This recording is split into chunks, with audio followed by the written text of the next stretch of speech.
Hi. The idea of culture has been a part of the world since the beginning of civilization.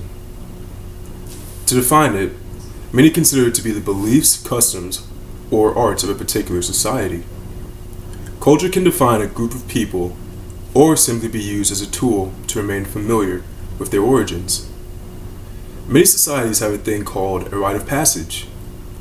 A rite of passage is a ceremony or event that marks an important stage in a person's life.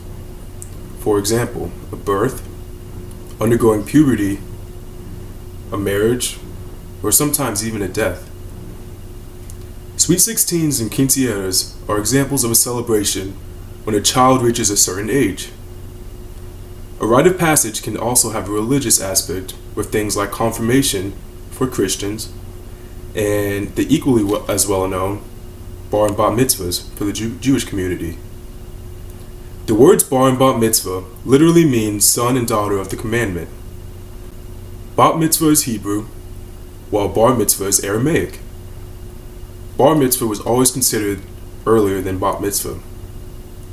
The word bar is the Aramaic equivalent of the Hebrew words son of. These ceremonies recognize that a young child has reached the age when he or she was no longer considered to be a minor according to Jewish law. With this change, the child took on many new religious privileges as well as responsibilities as an adult. This has changed slightly, of course, due to what is expected of a 13-year-old in today's modern society. The bar mitzvah ceremony was created as a public recognition of this legal and religious status. At the time, it did not matter whether or not you had a ceremony. Once a boy of Jewish heritage turned 13 years old, he instantly became a bar mitzvah.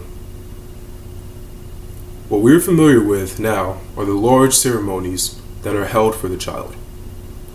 These started way back in the 6th century of the Common Era, way back in the 600s. Later, during the Middle Ages, centuries later, the entire ritual developed that included way more various aspects, many that we're familiar with now. In modern times, most non-Orthodox Jews will celebrate a girl's bat mitzvah in a similar fashion as a boy's bar mitzvah. Most synagogues have egalitarian participation. This is when women read from the Torah and lead the services. Orthodox synagogues, however, do not approve of a woman leading prayer services when at least 10 men are in attendance.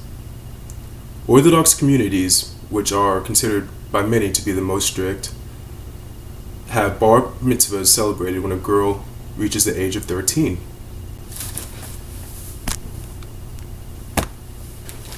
These ceremonies are celebrated in a festive manner.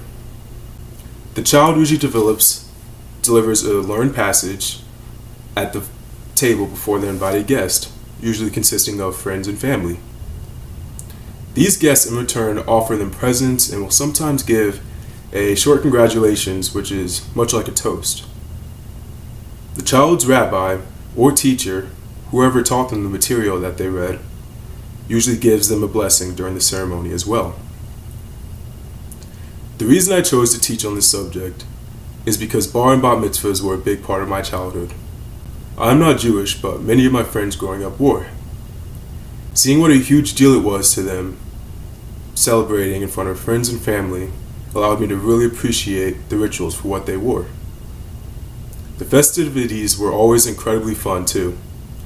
This is a great example on how culture can mold a community while at the same time expressing to outsiders what it is that they truly value.